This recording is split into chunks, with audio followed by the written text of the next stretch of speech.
நம்ம திருக்க கருவாடு குழம்பு பண்ணுறக்காண்டி திருக்கை நல்லாவே சுத்தமாக கழுவி பச்சை தண்ணியில் ஊற போட்டிருக்காங்க. இப்போ கருவாட்டு குழம்பு வைக்கிறக்காண்டி சட்டி அடுப்புறோம். என்ன சூடாயிருச்சுங்க, வெந்தயம் போட்டுக்கிறோம், தேவையான கருவேப்பிலை போட்டுக்கிறோம், வெங்காயத்தையும் சேர்த்துக்கிறோம், தேவையான வெள்ளைப்பூடு போட்டுக்கிறோம், ஒரு 4 பச்சை மிளகா சேர்த்துக்கிறோம். சொந்தங்களே வெங்காயம் வெள்ளைப்பூடு பச்சை மிளகாலாம் நல்லா வதங்கி வந்துருச்சு. நம்ம விட்டு வச்சு தக்காளி முருங்கைக்காய் கத்திரிக்காய் உருளைக்கிழங்கு எல்லாத்தையும் இந்த எண்ணெயிலே வதக்கி எடுத்துக்கிறோம்.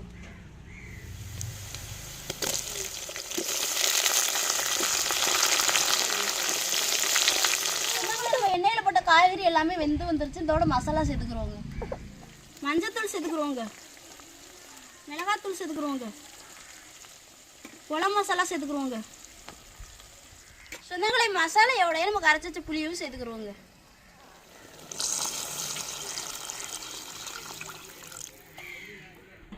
சொந்தங்களே நம்மளுக்கு குழம்பு கொதிச்சுங்க, திருக்க கருவாடை சேர்த்துக்கிறோம். நம்ம வீடியோ பதிவு பண்ணுறதுனால கொஞ்சம் லேட் ஆகும். நீங்கள் வீடியோ பதிவு பண்ணாதனால வெள்ளனே ஊற போட்டு சமைச்சிருவீங்க.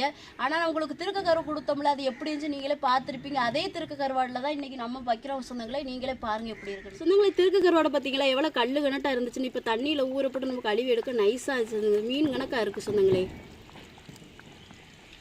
ஒவ்வொரு துண்டுமே அப்படித்தான் இருக்குது. நம்ம அரைச்சி வச்ச தேங்காயும் சேர்த்துக்குருவோங்க.